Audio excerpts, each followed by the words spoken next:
So स्वागत छ फेरि सबैलाई हाम्रो नयाँ भिडियोमा। सो पहिलाको भिडियो मेरो त फर्स्ट वेबसाइटमा धेरै माया गर्नुभयो धन्यवाद सबैलाई। अनि हामी आज फेरि अर्को भिडियो लिएर आइसकेको छौँ। धेरैले मलाई सोध्नु त भएन त्यही पनि मैले भनिदिन्छु है। ये फंस गया धेरैले सोध्नुभएको थियो मलाई कि यो इमेजमा कसरी भिडियो हालेछ यसले? किन कसरी के गरेर इमेजमा भिडियो हालेछ भनेर मलाई धेरैले सोध्नु भएको थियो।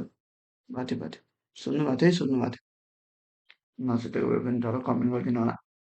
भाई ने बोला करने का तो करने का। सुन्नुभएको थियो।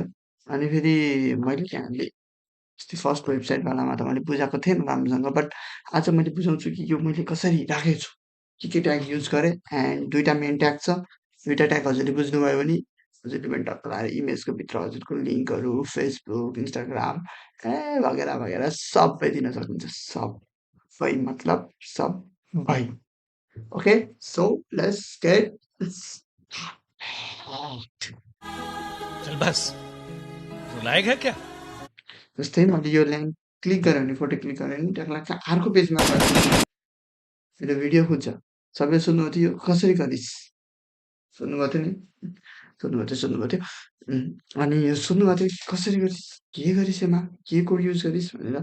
एन्ड यो छ यसमा युज गर्नको लागि हामीलाई जम्मा 2टा ट्याग मात्र चाहिन्छ। द्याट इज आवर फेरि new file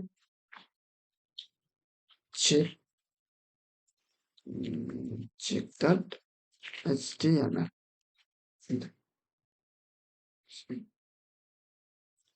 HTML. Okay, so मैले यहाँ नयाँ फाइल बनाइसकेँ एन्ड हाम्रो जस्ट HTML 5 गऱ्यो भने खोलियो and we can go down. यो जस्ट इमेज र भिडियो हाल्ने त्यसमा है। इमेज एन्ड भिडियो भयो। सो हामी अब बडीमा जान्छौँ। बडीमा गएर सुरुमा हामीलाई के थाहा छ? हामीले हामीले यसमा के ट्याग युज गर्छौँ भनेपछि एउटा ए ट्याग युज गर्छौँ होइन। 2टा मेन ट्याग छ यसको। इमेजको भित्र भिडियो हाल्न छ भने एन्ड त्यसको भित्र अलिअलि हजुरलाई कन्फ्युजन लाग्नेवाला चिज पनि छ जुन मैले बताइदिन्छु, सजिलो लाग्छ त्यसलाई। एएमजी एउटा भनेको इमेज ट्याग, एउटा भनेको ए ट्याग। सो हामीले के गर्छौँ सुरुमा यो ए ट्यागलाई पुरै नलेखेर ट्यागलाई हामीले यहाँ पेस्ट हालिदिन्छौँ होइन। यो हाम्रो भनेको यति भयो। अब जस्तै मैले अब यहाँ यो ए सेभ भनेको यहाँ हामीले के राख्नुपर्छ जहिले पनि युट्युबहरू या इन्स्टाग्रामहरू हजुरको केही लिङ्क छ भने त्यहाँ चाहिँ सजिलो हुन्छ। सो हजुरहरूले जहिले पनि एउटा लिङ्क हाल्नु होला यहाँ। जस्तो म गएर मेरो युट्युबमा गएर यो च्यानल अनि मैले यो लिङ्क चाहिँ सबै कपी गर्छु एन्ड यहाँ गएर मैले पेस्ट गरिदिएँ। अब हेर्न सक्नुहुन्छ मैले पेस्ट गरिदिएँ। अब यो त पेस्ट भयो। अब यहाँ इमेजमा हामी के हाल्ने? अब हामी इमेजको लागि जस्तै हामी फेरि क्रोममा गयौँ अनि यहाँ हाने मैले युट्युब मात्र एन्ड मैले यसको फोटोजमा गएँ। फोटोजमा गएर एउटा गतिलो मिडियम सेभ गर्नु परेन। यहाँ ओपन इन न्यू ट्याब गरिदिने। Open in new tab and save गर्ने पनि पाउनुभयो, यो गर्ने पनि पाउनुभयो। कन्ट्रोल सी अहिले जस्तो यस्तै युज गर्छु, बट सेभ गरेर गर्नुभयो भने हजुरलाई सजिलो हुन्छ। जस्ट कन्ट्रोल भी गरिदिनु। ओके, सो अब हजुरहरूले गएर यसलाई जस्ट कपी पाथ एन्ड क्रोममा जानुहोस्। सबै मैले हटाइदिन्छु होइन, किन यत्रो राख्ने। अनि हजुरहरूले अझसम्म नि हाम्रो फर्स्ट वेबसाइट देख्नु भएको छैन भने जानुहोस्। जस्ट अब यहाँ हजुरहरूले युट्युबको साइज देख्नुभयो एन्ड जस्ट क्लिक गर्नुभयो भने चाहिँ मेरो टक्कलाई युट्युब खोल्यो।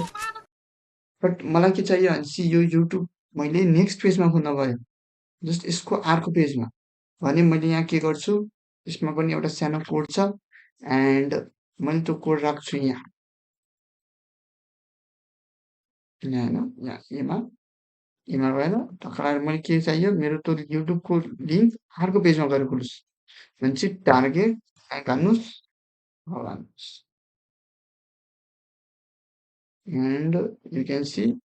अब यहाँ म जस्ट क्लिक गरेँ भने नेक्स्ट पेज यो चाहिँ राम्रो फिचर्स हो। धेरैहरूले युज गर्नुभएको हुन्छ यो फिचर्सहरू, किनकि यो फिचरले राम्रो गराउँछ। जस्तै यहाँ फेसबुक गऱ्यो भने, अब जस्तै कसैले खोल्यो भने, जस्तो मैले यहाँ मेरो फेसबुक आइडी खोल्यो भने मेरो यो पहिलाको वेबसाइट जाने भएन क्या। यो पहिलाको वेबसाइट जाने भएन, सो द्याट अरूहरूले यदि अरू चिज हेर्न खोज्यो भने पनि ब्याक गर्न परेन। जस्ट यताको साइडमा गएपछि त्यहाँ गएर आफै ओपन हुने भयो क्या। सो त्यसको लागि चाहिँ सजिलो हुन्छ। एन्ड यो मेरो फेसबुक हजुर एड गर्न छ भने मलाई एड गर्न सक्नुहुन्छ, किन दिनुहुन्छ, एड गर्नुहोस्। एन्ड यो हो यसको राम्रो फिचर्स भनेको। एन्ड जस्ट मैले यहाँ क्लिक गर्दाखेरि हेर्नुहोस्, यहाँ भिजिट भनेर आएको छ होइन, सानो भिजिट देख्नु भएको छ नि त्यहाँ। अब यो बनाउनको लागि चाहिँ मैले के युज गरेँ, अब यहाँ मैले टाइटल भन्ने एउटा ट्याग छ। टाइटलमा यदि हजुरले भिजिट गर्नुभयो भने अब यसलाई सेभ गर्नुहोस्। एन्ड हाम्रो नयाँवालामा गएँ, 50वटा ट्याग खोलेपछि यस्तै यो काटिदिन्छु, यो काटिदिन्छु। यहाँ गएँ म, अब यहाँ हेर्नुहुन्छ रिलोड। ओके, सो यहाँ हेर्नुभयो भिजिट भनेर आयो ट्याग लाग्छ मिठो न। हजुर भिजिट भनेपछि यो किन राखेको छ फोटो भनेर कसैले यस्तरी क्लिक गर्यो भने चाहिँ यहाँ त भिजिट लेखेछ त, क्लिक हुन्छ क्या यो पनि भनेर यस्तै टक्क क्लिक गर्यो भने हजुरको युट्युब च्यानल खोज्छ होइन। सो यो चाहिँ हजुरलाई सजिलो हुने भयो। अब यो जस्तै अब यो इमेज त ठुलो आयो नि त, धेरै ठुलो भयो। यत्रो ठुलो नि कसैले यो बटन राख्छ इमेज गर्ने। अब भनेपछि हामीले यसको के मिलाउनु पर्यो, विथलाई यति मैले जस्तै 90 गरेँ भने, एन्ड हाइटलाई मैले 90 गरेँ भने हेर्नुहोस् यो ट्याग सिम्पल साइज रहने भयो। एन्ड हजुरहरूले राम्रोसँग राख्ने पाउनुहुन्छ। यो कतै गएर युज गर्न पाइन्छ। जस्तै मैले अब यहाँ नभनिकन पनि गरेँ भने मलाई एउटा ट्याग थाहा छ मलाई एमा युज गर्ने, मैले युज गर्छु टाइप मार्जिन इनलाइन। एन्ड मैले एमा गएर युज गरेँ। र चाहिँ यो मैले अघि बनाइसकेको, फेरि के भएछ यो मेरो, ओके मार्जिन इनलाइन कहाँ भयो,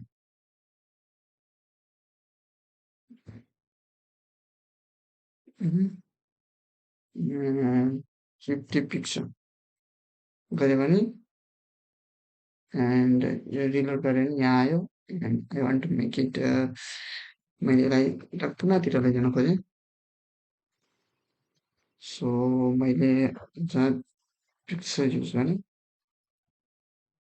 एन्ड यु क्यान सी यो यहाँ गयो। जस्ट अब योमा मैले सानोतिनो बटनहरू होइन, जस्तै कनेक्ट विथ मी भनेर यो चाहिँ युज गर्न पाएँ। अनि यो हजुरहरूलाई धेरै अरू ज्ञान अहिले नदिइकन हजुरलाई गाह्रो हुन्छ।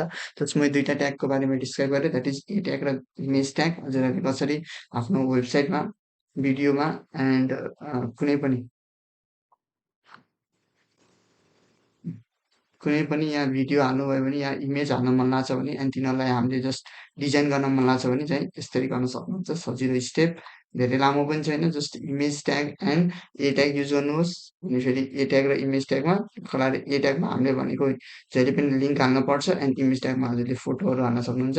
यदि अर्को पेजमा खुल्न छ भने हजुरहरूले टाइप ब्ल्याङ्क भनेर एउटा छ यसको कोड, एन्ड हजुरले युज गर्नुहोस्। टाइटल गऱ्यो भने, भिजिट गऱ्यो भने जस्तो फोटोमा क्लिक गर्दाखेरि के देखाउँछ, भिजिट गर्न सक्नुहुन्छ। या क्लिक हियर पनि लेख्न सक्नुहुन्छ, त्यो हजुरको मन हो।